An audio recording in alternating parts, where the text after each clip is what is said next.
بسم اللہ الرحمن الرحیم۔ السلام علیکم، میں ہوں کیسر خان اور آپ دیکھ رہے ہیں کرائم کہانی۔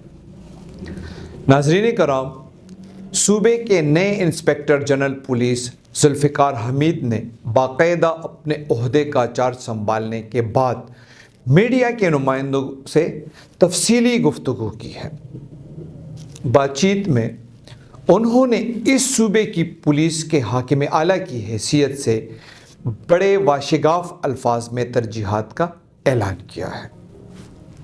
انہوں نے تعارفی اخباری گفتگو میں کہا ہے کہ ان کے پاس صرف دو آپشن ہیں، یا تو وہ دہشت گردوں کے خلاف لڑیں گے اور یا بھاگ جائیں، اور ظاہر ہے کہ دوسرا آپشن کوئی آپشن نہیں، یعنی آپشن صرف یہی ہے کہ دہشت گردی کو جڑ سے اکاڑنے کے لیے پولیس ہر ممکن حد تک جائے گی۔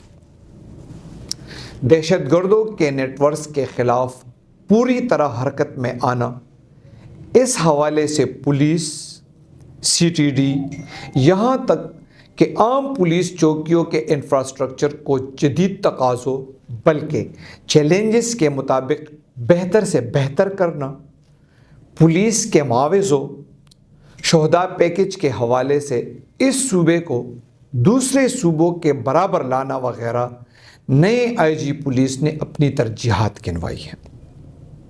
یہ بات نہایت ہی افسوسناک حیرت کا باعث ہے کہ یہ صوبہ جو دہشت گردی کا سب سے بڑا شکار رہا ہے اور جہاں ایڈیشنل IG لیول تک کے افسروں کی شہادت ٹارگٹ کلنگ اور خودکش دھماکوں میں ہوئی ہے، وہاں حالت یہ ہے کہ پولیس کی کمپنسیشن دیگر صوبوں سے 7 گنا سے بھی زائد کم ہے۔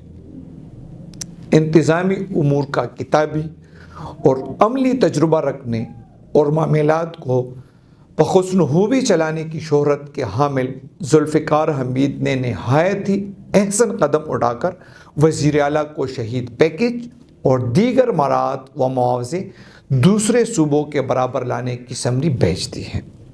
تاہم اس تاخیر کو افسوسناک نہ کہنا اور یا ابھی تک اس طرف کسی بھی پولیس چیف یا حکومتی قائدین کی جانب سے درخور اعتنا نہ سمجھنا انصاف نہیں ہوگا۔ ہم فی الحقیقت اپنے شہیدوں سے شرمندہ ہیں، اور یہاں ریاست نے وفاقی اکائیوں کے درمیان شہداء کے معاملے پر جو فرق روا رکھا ہے وہ نہایت ہی دل شکن ہے۔ بہرحال مرکزی نقطہ یہ ہے کہ بلا شبہ پختونخوا میں پولیسنگ کسی بھی صورت آسان یا روایتی نہیں ہے، لیکن انہوں نے جن ترجیحات کا اعلان کیا ہے وہ ترجیحات پولیس سربراہ کے لیول سے کافی زیادہ ہے۔ یہ بات درست ہے کہ پختونخوا پولیس دہشت گردی کے خلاف جنگ میں قربانیاں دے چکی ہے، لیکن وہ قربانیاں اس لیے نہیں دی گئی کہ اس جنگ کی سپہ سالاری کا امتحان پولیس کے سپرد کر دیا جائے۔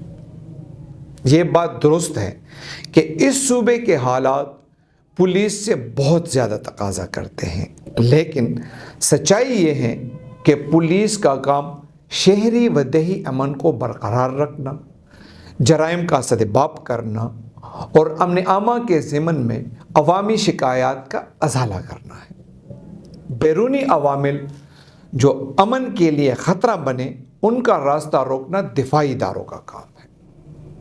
CTD کی صورت میں پولیس نے جتنا کام کیا ہے وہ بھی اگر بے تکلف سچ کہیں تو اس رول سے کہیں زیادہ ہے جو پولیسنگ کی کوئی بھی تشریح سمجھا سکتی ہے۔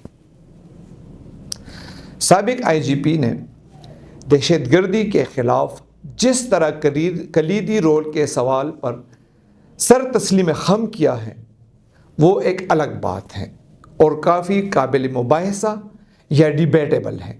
یہاں صورتحال یہ ہے کہ ضمشدہ اضلاع میں سے 3 اور ان سے منسلک بندوبستی اضلاع میں سے 2 کے بغیر پورا صوبہ روایتی جرائم کی زد میں ہے۔ انٹریسڈ کیسز کی شرح میں اضافہ ہو رہا ہے۔ اسٹریٹ کرائمز نے لوگوں کی زندگی اجیرن کر دی ہے۔ منشیات کی وجہ سے نئی نسل کا مستقبل کیا بقائی خطرے سے دوچار ہے، اور ہم مشرق و مغرب میں مورچے سنبھالنے کے لیے نکلنے کی بات کر رہے ہیں۔ ذرا ہوش کے ناخن لینے کی ضرورت ہے۔ پولیس چیف کو اپنی ترجیحات میں امن و امان کا وہ مسئلہ رکھنا چاہیے جو ان کے محکمے کے ڈومین میں آتا ہے۔ حالات کے جبر نے انہیں اپنی ترجیحات کے حوالے سے آزادی نہیں دی، کوئی بات نہیں، لیکن ان پر کوئی پابندی بھی تو نہیں کہ وہ پولیس کے اصل رول سے پولیس فورس کو آگاہ نہ کرے۔ بہرحال پولیس جرنیل کی پہلی تقریر کو جرنیل کی تقریر نہیں ہونا چاہیے تھا۔ اس صوبے کو ایسے پولیس چیف کی ضرورت ہے جو سرکاری نوکری کو عوامی ریلیف کا منبع بنا دے۔ بہت ساری باتیں ان کہیں بھی سمجھ لینی چاہیے۔ خدا اس صوبے پر رحم فرمائے، آمین۔